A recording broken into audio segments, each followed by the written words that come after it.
Tanse, I'm Kristen Ashkate. Welcome to APTN National News. Thank you for joining us. The election had many voters biting their nails as the tight race between the Liberals and Conservatives trickled on throughout the night. Our Sav Jonesa was watching those numbers and joins us now. Sav, thanks so much for being here. What were the final numbers and how did the provinces and territories vote? It's a great question. I have lots of data for you here from Elections Canada. They say more than 99% of the polls have reported as of 10 a.m. Central this morning, and there were roughly 500 that still need to be counted across the country. The Liberals won a minority government with 168 seats. They needed 172 to form a majority government. The Conservative Party is the official opposition with 144 seats in Parliament. The NDP fell from grace, though, winning only 7 seats, 18 less than the previous federal election.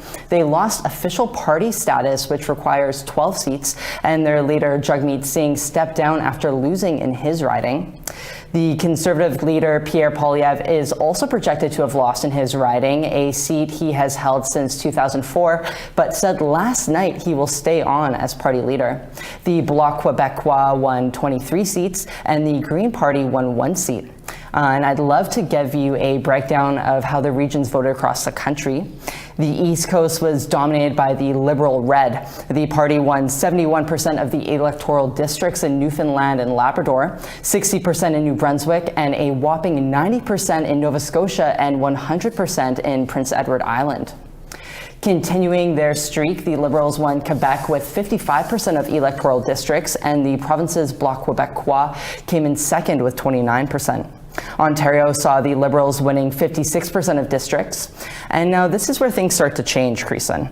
Manitoba voted mainly Conservative. They won 50% of the districts. So did Saskatchewan with almost 93% of districts.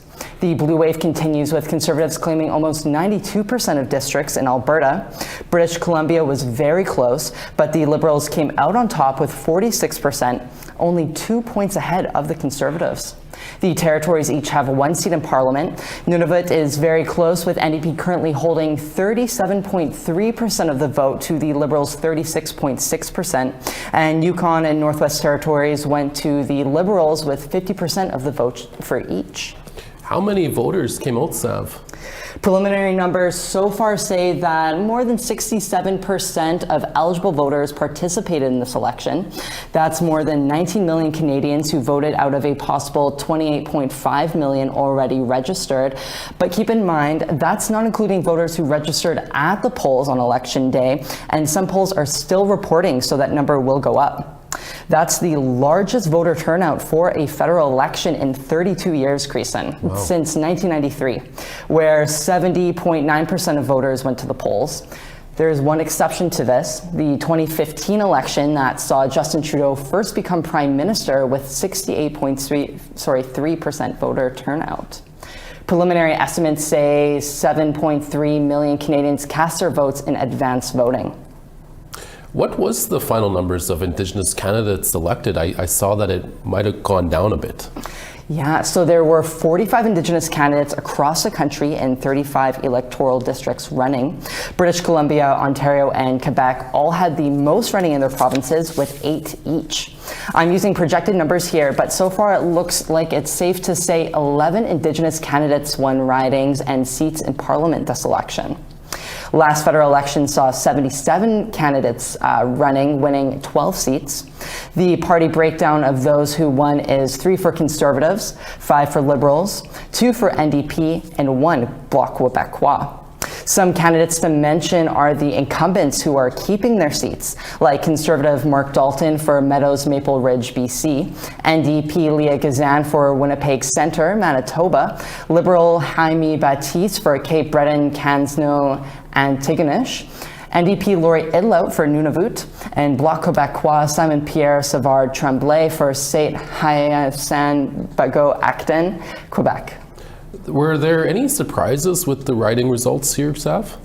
Yeah, Kristen, as I mentioned before, Conservative Party leader Pierre Poilievre and NDP leader Jagmeet Singh both lost in their ridings. NDP incumbent for Edmonton Griesbach, Lake Desjardins, lost the seat he won in the last election by a wide margin to Conservative Carrie Diot. Desjardins is known as a fierce advocate for Indigenous peoples and also the first openly Two-Spirit person to serve as an MP. We also saw an Indigenous candidate win a seat long held by an incumbent. Liberal candidate Rebecca Chartrand, who is now Member of Parliament for Churchill-Kiiwetinoong-Aski riding, swept up the votes from NDP incumbent Nikki Ashton, who had a strong hold on the district since the 2008 election. Chartrand won by 17 percentage points.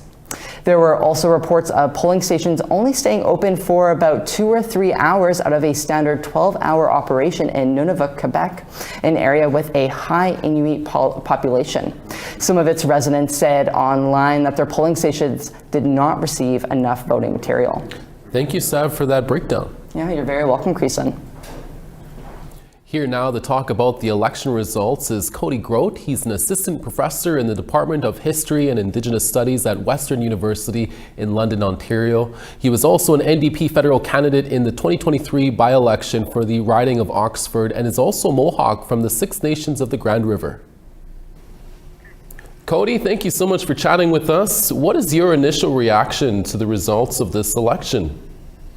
I think if we look at this result and compare it to what we might have thought we were going to have 6 months ago, it is a drastically different expectation. We thought this was going to be a massive Conservative landslide majority victory, and now we see Mark Carney most likely having a minority government. There's still a slim chance of a majority, but I think we're going to settle on a minority government. So a huge change. I think it's reflective of what we've seen in the polls since Mark Carney's taken office, which again was only a handful of weeks ago. So I think it's definitely an interesting turn of events compared to what we were expecting for years of how this next election might have turned out. Why do you think voters picked this prime minister this time around? I think it was definitely that threat of Donald Trump played a role. We hear this conversation of potentially annexing aspects of Canada, threats to our national sovereignty, the tariff rhetoric. And I think Mark Carney just sort of had that more convincing message at this point in time. I think we saw, this rhetoric of him being a central banker. Some of that was levied against him, some of that rhetoric. He also did a very good job nuancing his message in a way to play up the benefits of his role in those financial positions, while also kind of avoiding some of the rhetoric of the more negative messaging associated with his tenure, especially with the Bank of England. There was some messaging near the end of the campaign that tried to frame him in a specific way, and luckily he was able to work around that. And I think Pierre Poilievre spent his whole tenure as opposition leader framing a very specific message against Prime Minister Justin Trudeau, against the carbon tax, and then all of a sudden that key messaging simply disappeared, and he had to try to pivot as significantly or as quickly as he could, and I don't think he was able to do that in enough time. And of course, we're going to see what the future for Pierre Poilievre is. Yeah, your thoughts also on Conservative leader Pierre Poilievre losing his seat in the riding of Carleton to the Liberals, a seat Poilievre has held for almost 2 decades. I think it's going to be so hard to tell what played a factor in that. The Conservatives went up almost 20 seats nationwide. Their vote share increased to one of the largest vote shares they've had in the past several elections, but we have the party leader losing his seat. I'm not sure if that's a referendum on him and his own riding. His riding was slightly redrawn. There was an increase of civil servants, typically left-leaning voters who moved into the riding of Carleton. There was also that long ballot initiative. I think there was close to 90 candidates in the riding of Carleton in a specific attempt to push for electoral reform. So Pierre Poilievre's in a really difficult position because the party increased by almost 20 seats. It increased its vote share, but he does not have a seat in the House of Commons. And that was his whole pitch against Mark Carney for the past several weeks. Mark Carney doesn't have a seat in the House of Commons. He's unelected right now, and now he finds himself in that position. I'm hearing he might try to run in a federal by-election. They're going to see if perhaps a Conservative MP will step down, and Pierre Poilievre might run in a safer seat. But again, I think his leadership definitely took a blow last night. In this election, he was supposed to win in a landslide, and now he didn't win, and he didn't even win his own seat.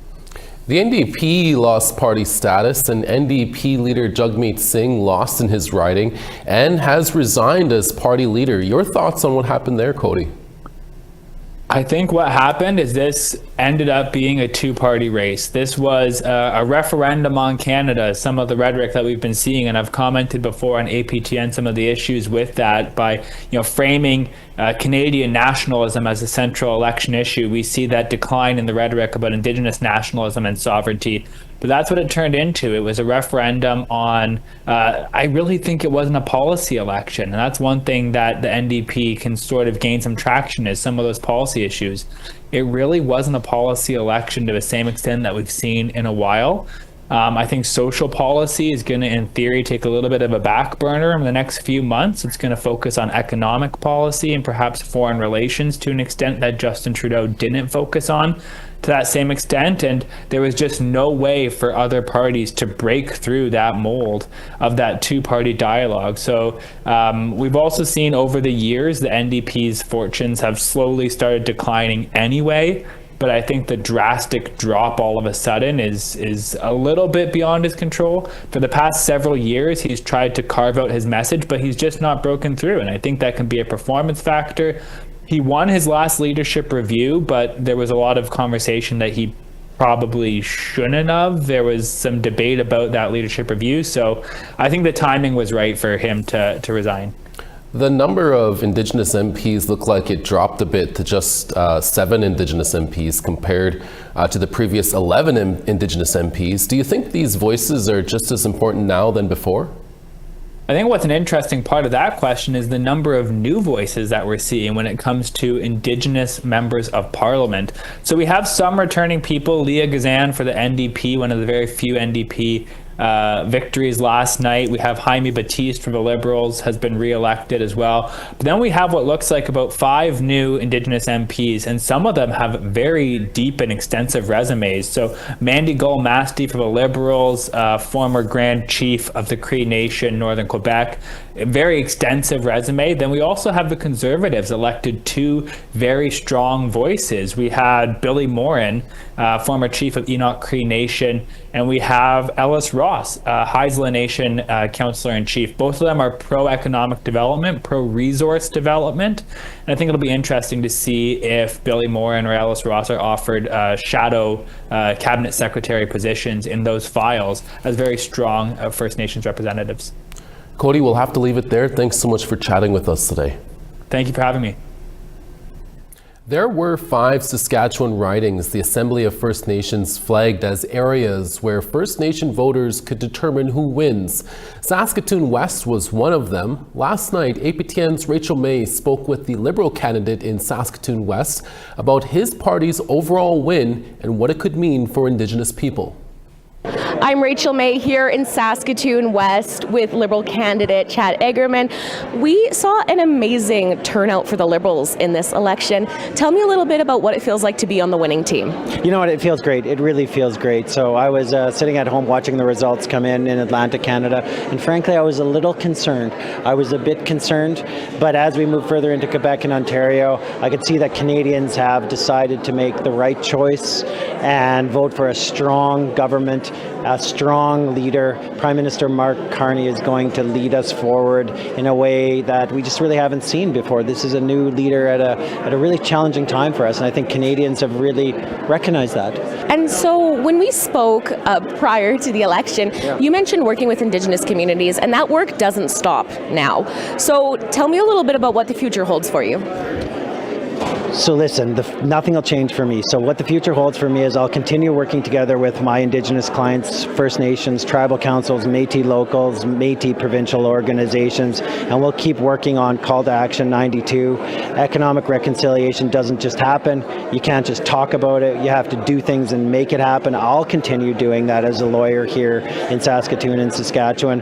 But here's the important part. I know that I'm going to be supported by a Prime Minister that believes in those same values. I'll be supported by a federal government that wants to continue to support Indigenous people in economic development.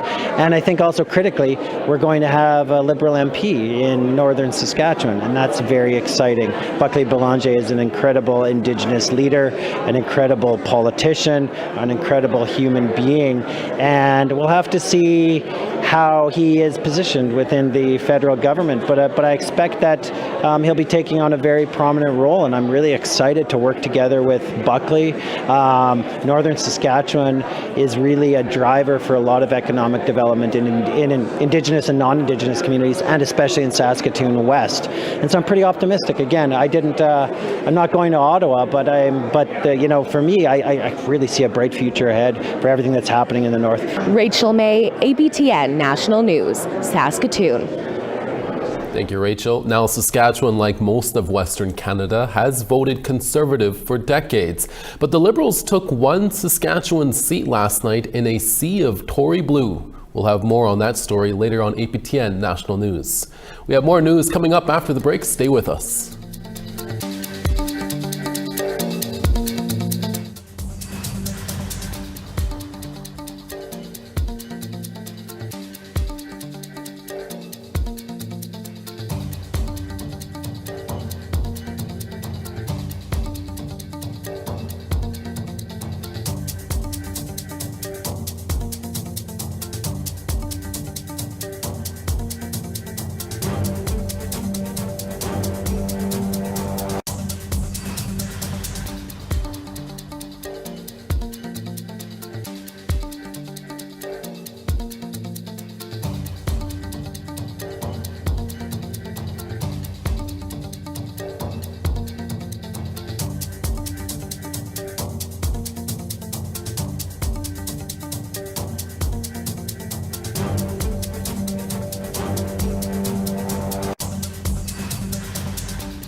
Welcome back.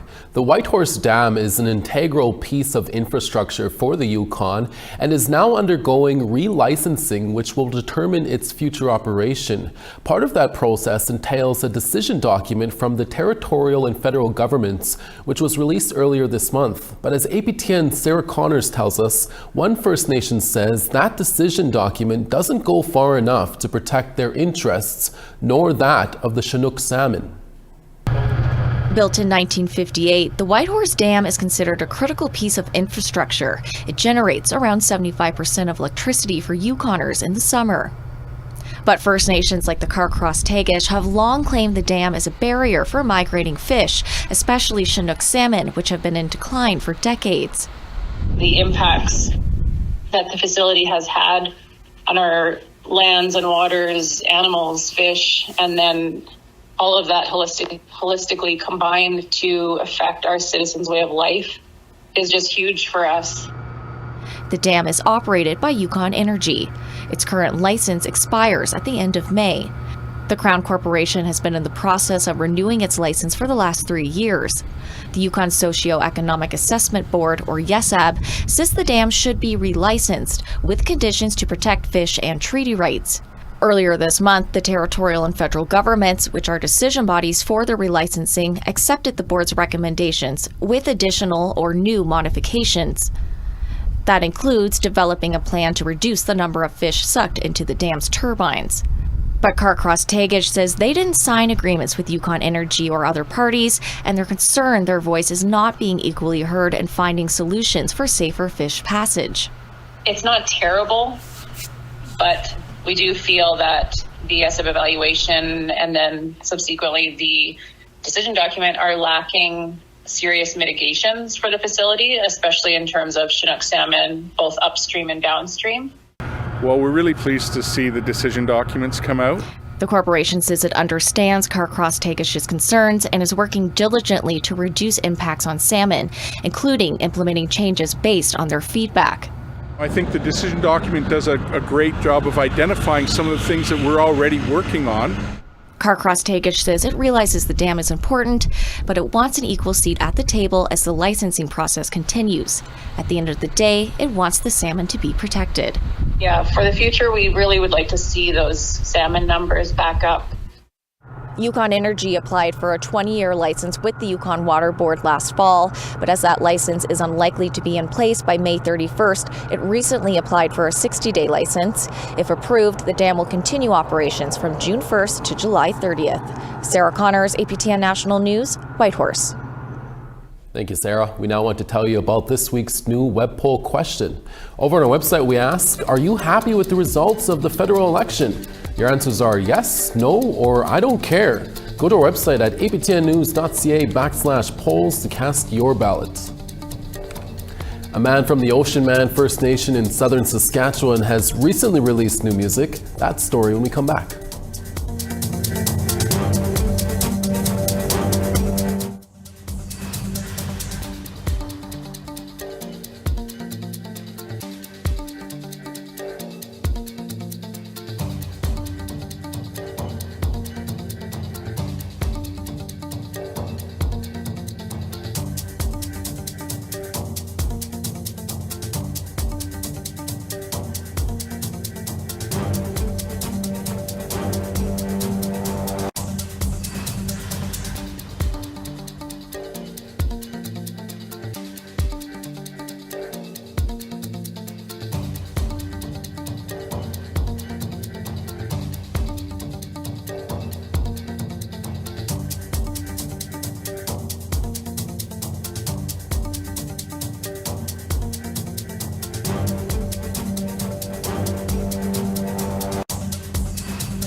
Welcome back. We're going to hold off on that Ocean Man story and instead give you this story. Manitoba Premier Wab Kinew says a Winnipeg forest will become a provincial park. Kinew says the wheels are in motion to expropriate the land, and recently land defenders who had been maintaining a sacred fire at a spot near the LeMay Forest held a celebratory feast. APTN's Christopher Reed was there. After months of speaking up and standing her ground against a proposal to cut down the woods and develop the land for housing, Diane Bousquet is finally able to take a moment to feel what's happened. It's weird because everything still feels kind of surreal. I'm still waiting for that gotcha moment, but I'm excited, I'm happy, I'm emotional, I'm sad. I'm seeing a real step towards reconciliation, but also a close of a chapter that was fairly significant in my life. So it's bittersweet, right? Last week, Premier Wab Kinew announced the province would step in and expropriate the land located in the St. Norbert neighborhood on the southern edge of Winnipeg. Welcome to LeMay Forest, and soon to be Manitoba's newest provincial park. The land the forest is on includes a cemetery, which holds the remains of children, many of whom were Indigenous, from an adjacent orphanage. When you walk into it, you know exactly where you are. There's no pretending. So it would be nice to see it honored and memorialized as much as the rest of the sites that may be out there. The children buried here have a lot to do with why people came out to try to stop a proposed 5,000-bed, 2,500 unit assisted living facility. So yeah, today we're gathering to honor and celebrate that the children of the forest will be provincially protected now. Lindsay Brown is a Métis woman who lives nearby. In December, when I heard that there was chainsaws desecrating the land, my entire body and spirit just felt called to be here, to grieve with the land, to grieve with the children and the unwed mothers that hadn't been acknowledged. Another neighbor, Kat Gauthier, has been involved in the months-long protests too. So yeah, a group of neighbors met on a front lawn when the first development proposal was